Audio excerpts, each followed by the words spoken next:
Well, welcome back to Radio Mushu's, your favorite Willowplay podcast. So as announced last week, after talking about the whole TikTok and Macron thing and all the hot takes, we can stay on the topic of social medias and the politics. But today we're going to focus on China and Twitter and how it uses Twitter. As always, don't hesitate to leave your opinion under the Podcast for Diffusion YouTube channel. And if you have any comments or if you have any topics you want to discuss with us or you want us to deal with in the future podcast, then feel free to tell us. But first of all, how about we just start with a brief introduction to today's topic. As daily users of Twitter, we one day all realized that we came across a lot of posts of Chinese embassies on various topics, and maybe you guys have come across some of them. Yeah, it was quite interesting for us to deal with this subject as we are all pretty familiar with the Chinese government and to polish its image, aren't we? Yeah, I hope you are too. And we thought it would be even more interesting to look at its diplomatic measure on social media, because with the increase of the use of social media in our world and its importance in our daily lives, it's a very good modern way to deliver messages. If we average citizens do this, why not the states? This is exactly what's happening in a numeric era. We observe the shift of diplomatic strategies from many countries. Government went from a more traditional way to a more digital one.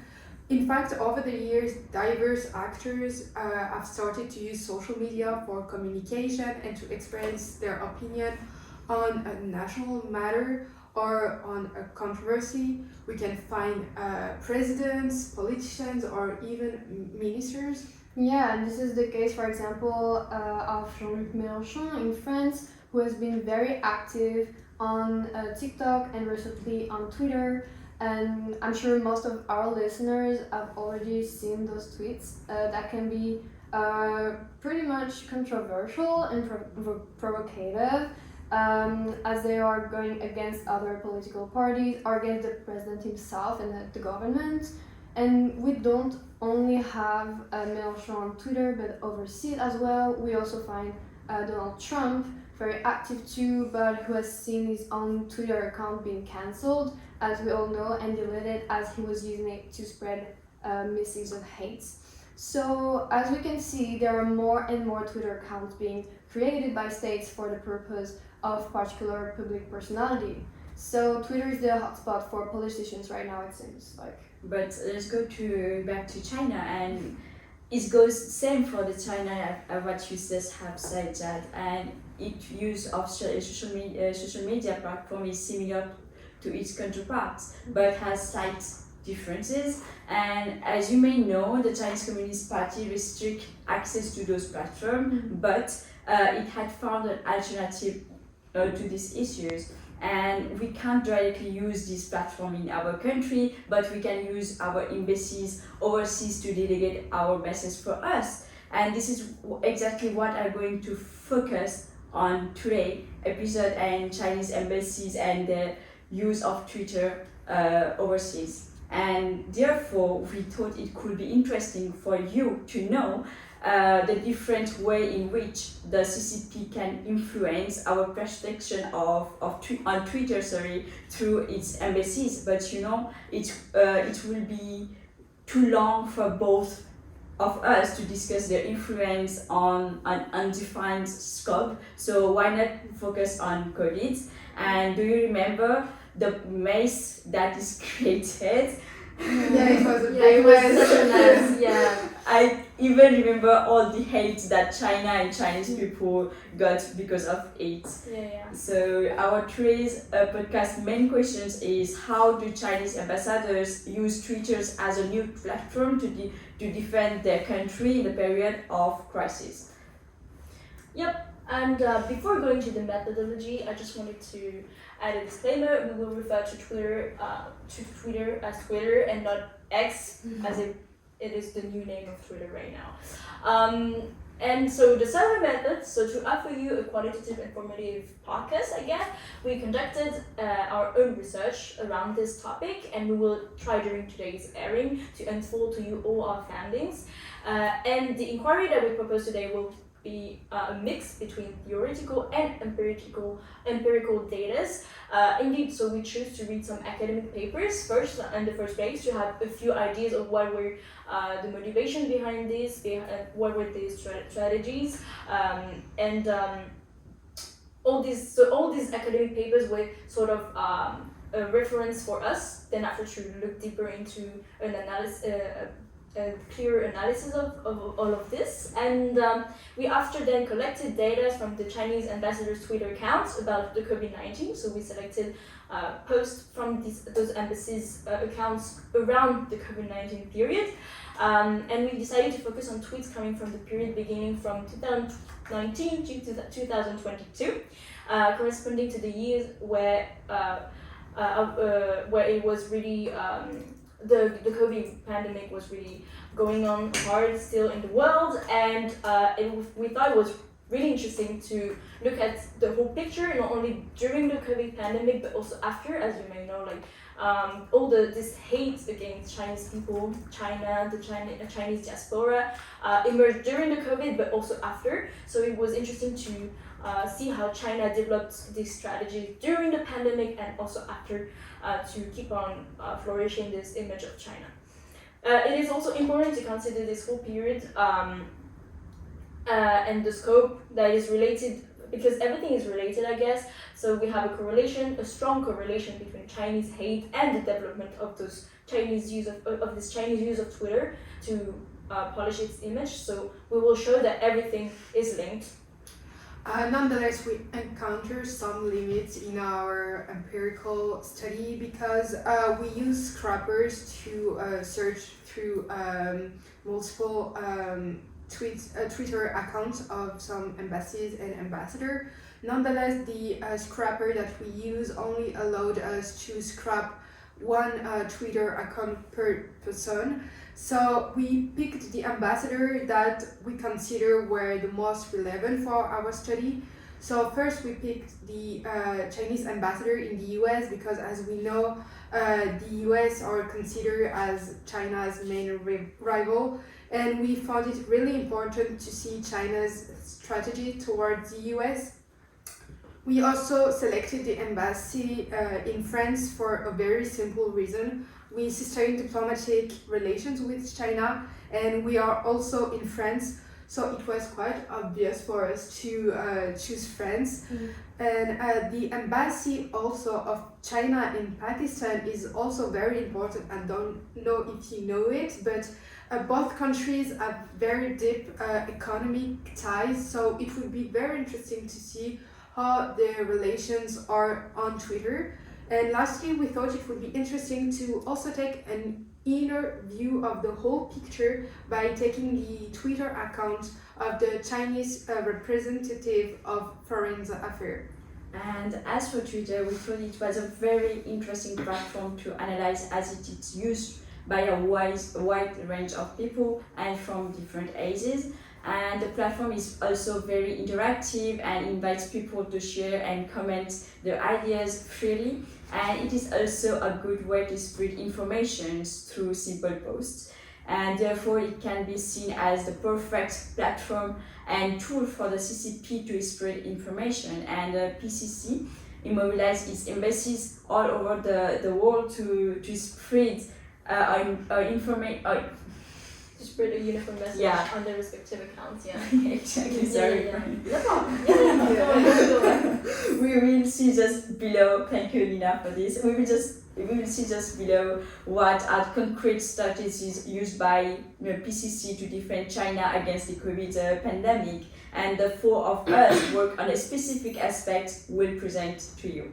Yeah, and we did our best for you to have the clearest understanding of the main issues, so we hope you will enjoy today's radio sequence. We decided to divide today's session into 3 parts so that it will be easier for you to follow. And so first, should we begin with the strategies that China uses on Twitter? maybe we could continue with the spread of positive narratives, and I would personally like to end with the geopolitical conflict we worked on with Ines. So, are we all okay with the program of today? Yes, Yeah. it's very good. Okay, so let's begin, shall we? Yes. Well, before moving on to the next part, we have just a advertising moment, and see you in a bit. We're back on Radio Mushoes. So now that we've finished introducing our topic for today, we can dig into the first finding, which is how China and its ambassadors have to play with the Twitter algorithm in order to extend their COVID story. For instance, we have the use of hashtags and the floating method that were used by China. And maybe some of you and maybe some of us all use Twitter or used to use Twitter. And just for a brief introduction, on Twitter what you can do is post photos, videos, messages with some hashtags, which allow people interested in certain subjects to come across some of your tweets, even though they won't follow you back, so they can have you on their feed and reply to your post. And this is what we call retweets. And they can also react with it, like and comment. And talking about hashtags, didn't any of you find something about them? Yeah, I remember during this period, like the hashtag COVID-19 was among the most popular ranked like hashtag on Twitter. I don't know, like I went through a lot of them, even if I did not follow the specific account. So I don't know. Yeah, each day I had an update about the COVID on my feed. It was really surprising because same as you, I didn't follow any tweets accounts about that, but just it was so popular. It's really interesting because like this is a strategy mentioned by in the paper, building of network to tell Chinese stories well, Chinese diplomatic communication strategy on Twitter. I'm sorry, it's very long, the title.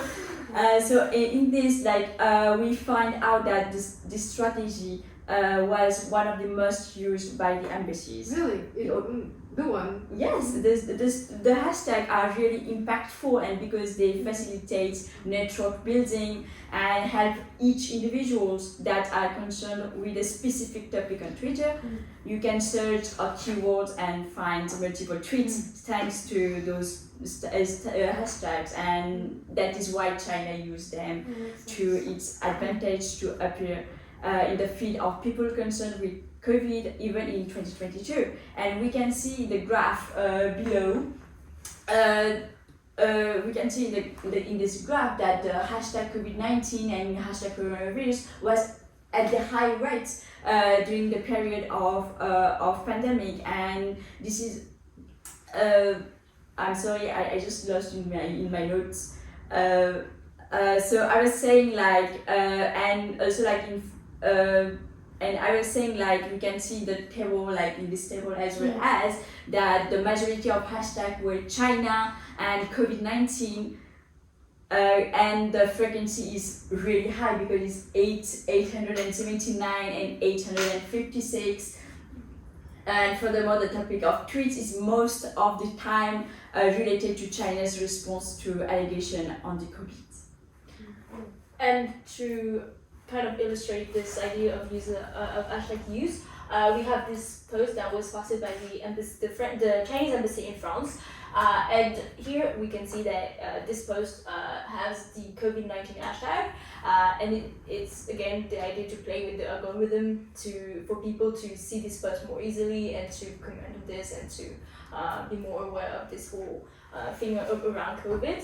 And even though the hashtag is really popular and really used by China as a strategy, we have the same academic paper that I mentioned, Nilam, that states other strategies done by China that are playing also with algorithms such as retweets, mentions, and which also allow to promote and advertise another Twitter account from the one that you like accounts that are spreading the right message that you want to share, and you can then retweet or mention this account, and then after it will just pop up on your followers' feed as you wish for it to. So it's how China builds its network and how the embassies use it to build the network on Twitter and to expand the this whole message of China around the COVID.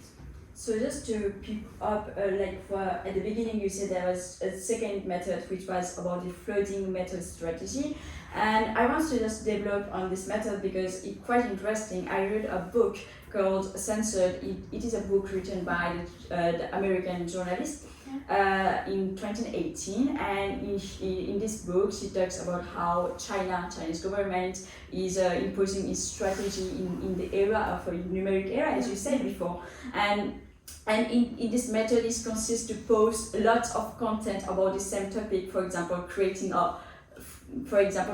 an overwhelming of the situation, so the post that the government don't want you to interfere or you to to analyze will not take importance because the algorithm will not it won't be have the same impact on the algorithm, and there is some tweets that I found, and these are tweets of the Chinese embassy in Pakistan, and we have here the first tweets published on May 9th of May 2021, and another in the 15th of May 2021, and here we have tweets on the same subject about COVID and how the willingness of China to work on the COVID and to fight COVID pandemic in Pakistan. Just the subject is just the same, but 1 week apart. That's maybe why we found so many tweets about COVID at the same time. Did you find also a lot of tweets on the same day? Yeah, I mean, especially I think Chinese government emphasizes a lot on this because as you said, the floating methods, it's putting their own contents above everyone else. So yeah.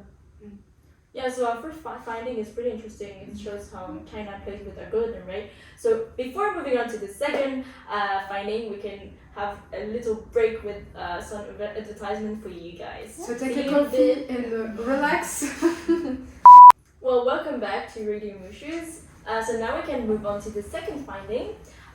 So we found behind all of this tweets the necessity for China to depict a good image of China and spread positive narrative through setup pictures, for instance. This is what is called the positive energy concept that Nilan is going to talk about later, and it's showing all the good side of China and how to tell China's story well. And we found out that ambassadors are key elements in Chinese diplomacy to spread this positive narrative worldwide.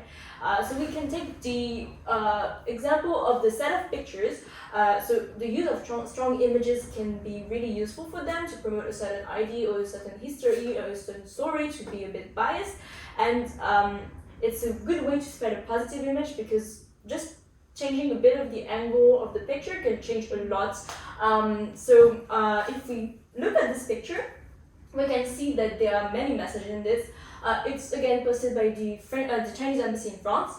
So we have in the background the flag of China, and alongside with the European flag and the French flag to show the sort of multilateralism, the collaboration between those two. Here again we have two parties facing each other. We have the French side and the Chinese side, and it's Liu Xiaoye in a meeting with the French Chancellor of the French Ministry of Solidarity and Health. This shows the active collaboration of the Chinese embassy and France. So the setup of the picture with the two parties facing each other reinforced the message that China is really trying to help in this. Is promoting the multilateralism, union, and peace, and it promotes a good image of China and to show that China is really concerned by this whole COVID-19 issues. Yeah, I think it's really interesting because I was curious when I heard what you've thought what you've worked on. How these pictures could be really set up, because when you see it just like this, you cannot really see that it's really setting up.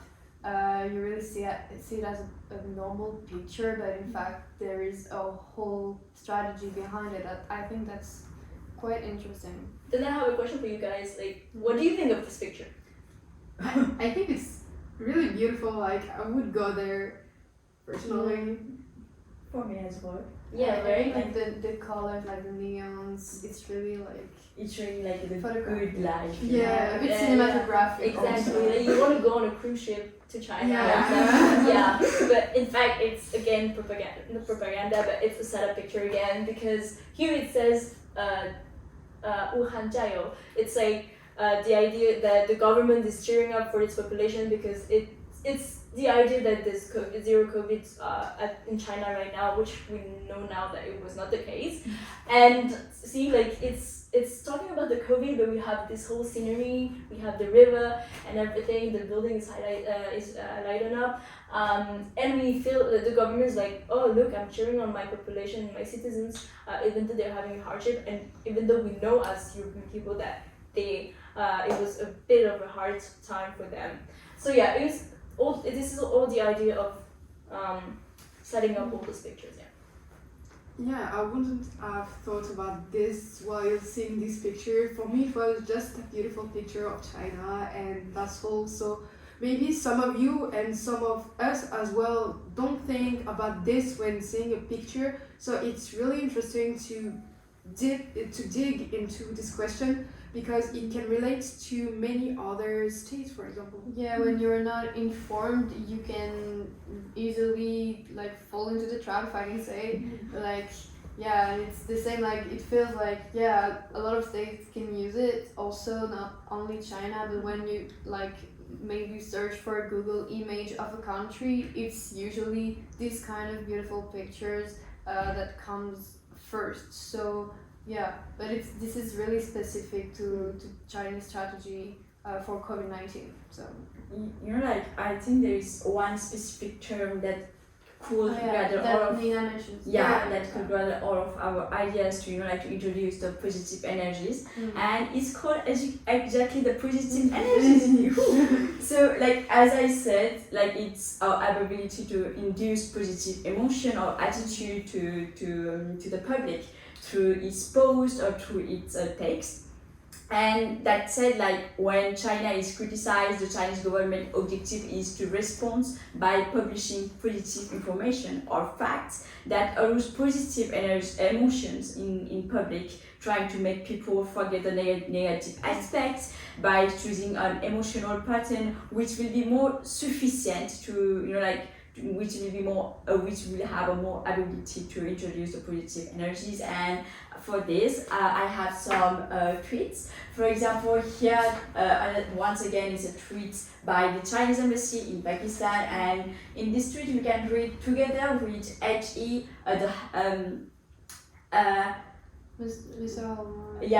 Mr. Omar Ayub Khan to witness the donation of third batch of Sinopharm vaccine, which is the vaccine made by China, as much as 500,000 doses.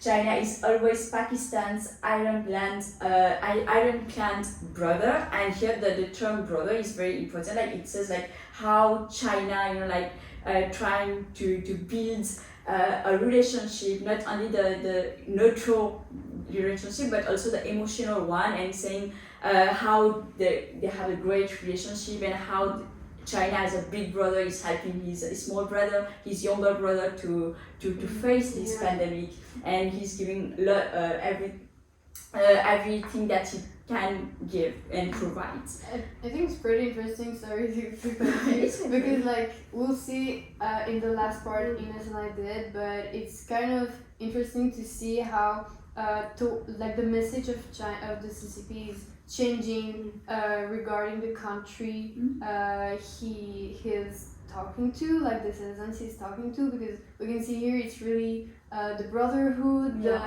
a really friendly approach, and like China is the one who helped the Pakistan, like it's the image you want to provide. But like for example for Western countries, especially the US, it's kind of the opposite, but we'll see that. No spoil, we'll see that. I'm very curious to learn more about. And talking about the positive energy, there's also another Twitter that I found very interesting, and I'm sorry it's not this one. It's this one. We are sorry for these technical issues. So here is another tweet by the same embassies in Pakistan, and it says like the supporting global solidarity against COVID-19. China is in action. So once again, I know like maybe you can't read, but the main point is the main term or the word used in this tweet is donation. It's just like how the willingness of China, like being generous to Pakistan and helping. So technically, when you are reading this tweet, you are like, oh, China is helping without any strategy or without anything looking back. But in reality, it's just a strategy, as we say, like because China and Pakistan, they are having economic ties, so it's one of the strategy. Just to conclude, I also had tweets about this part, so if we can... Oh, really? Yeah, on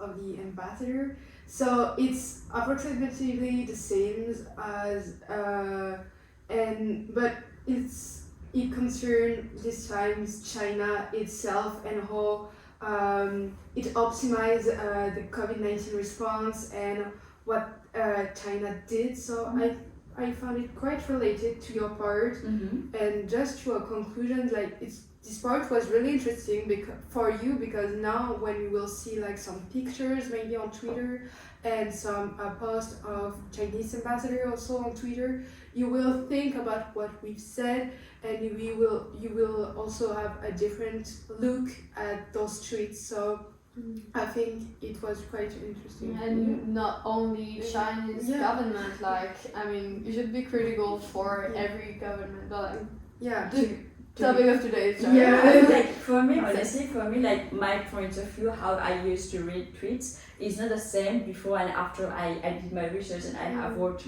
on how all the strategies and all the way that we can use tweets to promote the country. Because we're not like scientists, like political scientists, so like making this research is really helpful for everyone. Yeah, it's crazy how all those tweets are influencing our opinion on something.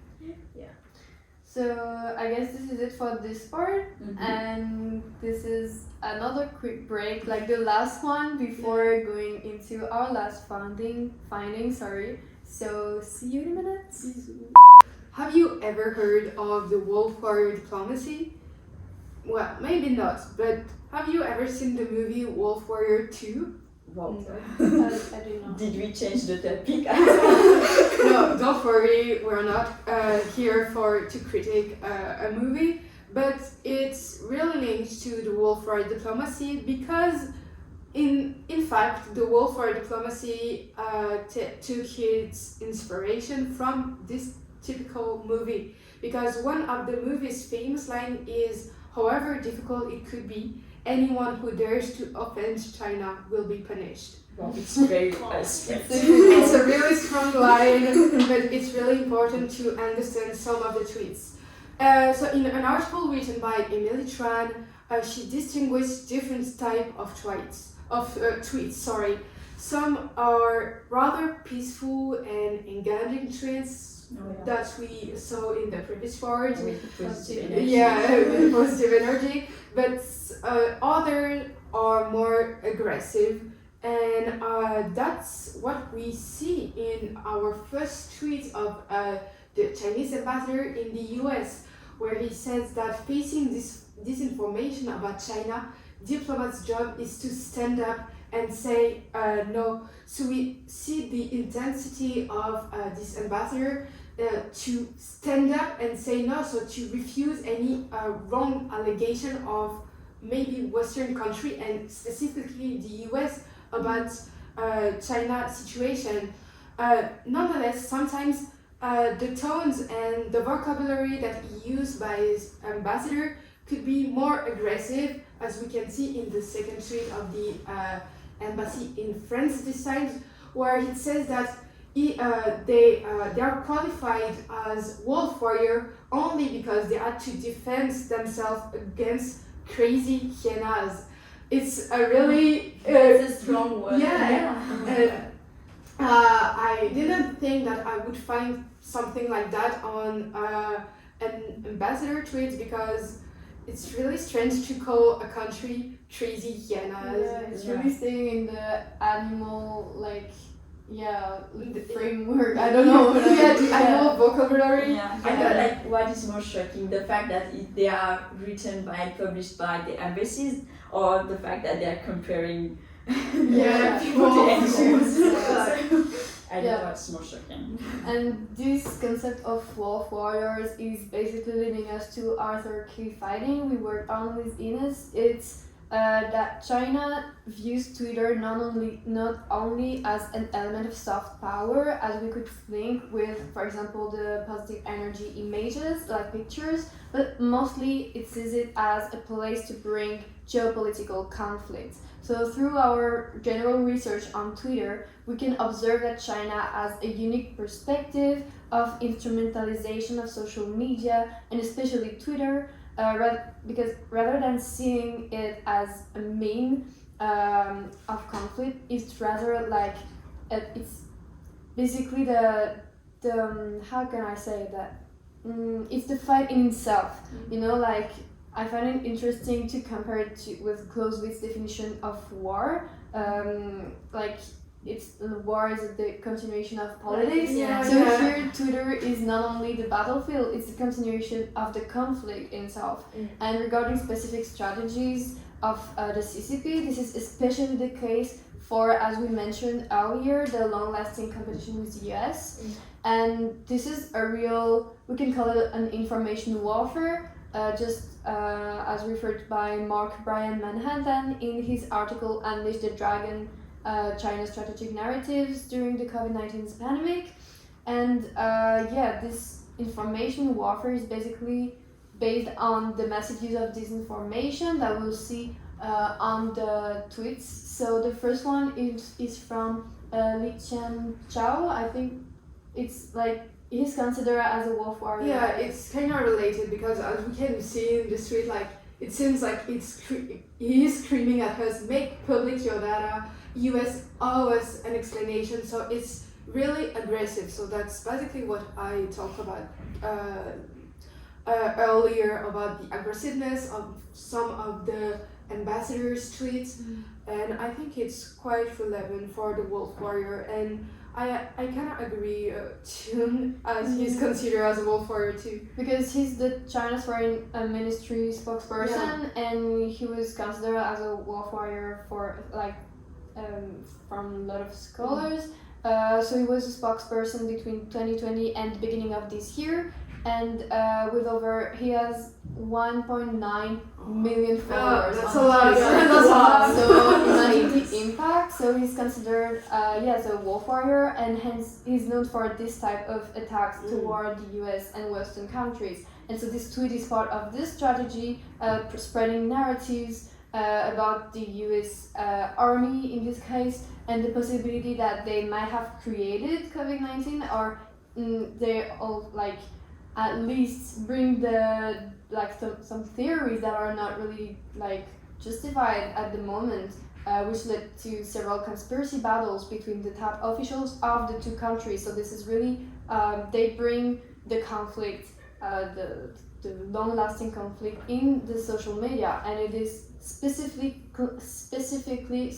claiming in this tweet transparency from the US government with the repetitive use of aggressive and urging punctuations, and so this is also in the second. So this cartoon was taken from a tweet from the the French and the Chinese embassy in France. Exactly. I think you worked on this tweet too. Yeah. And it's this strategy has been used by foreign embassy and through different forms. So we just saw in a more textual way just before, but this is a cartoon, and it's deals with the origin of the COVID, that is a question, and also it stays aggressive in the content.